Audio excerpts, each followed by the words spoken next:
BNP সেই রায় নিয়ে টালবাহানা করছে। আমি বলেছি বিএনপি এখন যেই রাজনীতি করছে সেটা তাদের দুটি মৌলিক নীতির উপর প্রতিষ্ঠিত। একটি হলো সুবিধাবাদের রাজনীতি, আর একটি হলো দ্বিচারিতার রাজনীতি।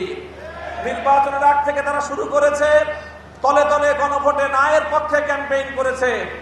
300 আসনে 300 এমপি প্রার্থী এবং গোটা বিএনপি তাদের সকল অঙ্গ সংগঠন সহ গোটা জনশক্তি তলে তলে নায়ের পক্ষে ক্যাম্পেইন করে যখন দেখেছে যে হায়ের পক্ষে গণজোয়ার, আম সালা দুটো যাওয়ার ভয়ে শেষ পর্যন্ত বিএনপি চেয়ারম্যান সাহেব বাধ্য হয়ে গণভোটে হায়ের পক্ষে বলতে বলেছেন, হায়ের পক্ষে ক্যাম্পেইন করেছেন। কিন্তু যখনই তারা বৈতরণী পার হয়ে গিয়েছেন সঙ্গে সঙ্গে সেই জাতির সঙ্গে কৃত অঙ্গীকার বিএনপি চেয়ারপারসন ভুলে গিয়েছেন। আমরা বলতে চাই এই মুনাফিকি করে দ্বিচারিতা করে একবার গান পার হতে পেরেছেন, ভবিষ্যতে আপনারা জাতির কাঠ করায় আসামি হিসেবে চিহ্নিত হয়ে যাবেন।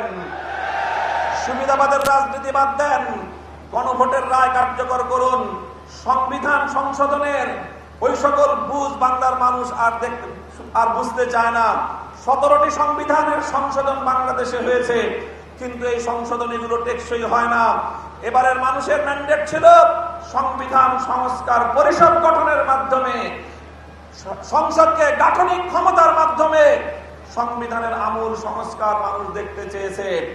আপনারা যেই কথা বলছেন জুলাই সনদ অক্ষরে অক্ষরে বাস্তবায়ন করবেন, এটা মূলত জনগণের সঙ্গে নতুন করে আরেকটি প্রতারণা এবং ভাওতাবাজি। আপনারা জুলাই সনদের স্পিরিট বাস্তবায়ন করতে চান না, আপনারা আপনাদের নোট অফ ডিসেন্ট গুলো জাতির উপর চাপিয়ে দেওয়ার পায়তারা চালাচ্ছেন। এভাবেই যদি আপনাদের চলতে থাকে, জুলাই যোদ্ধাহত যোদ্ধারা এবং জুলাইয়ের শহীদ পরিবার, জুলাই যোদ্ধারা বাংলাদেশে আবার জুলাইয়ের মতো নতুন করে আরেক সংগ্রামে নামবে ইনশাআল্লাহ।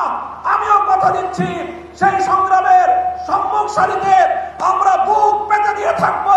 শাহাদাতের রক্তের নজরানা যদি প্রয়োজন হয় আমাদের শাহাদাতের নজরানা যাবে, বাংলার মানুষকে মুক্ত করে ছাড়বো ইনশাআল্লাহ।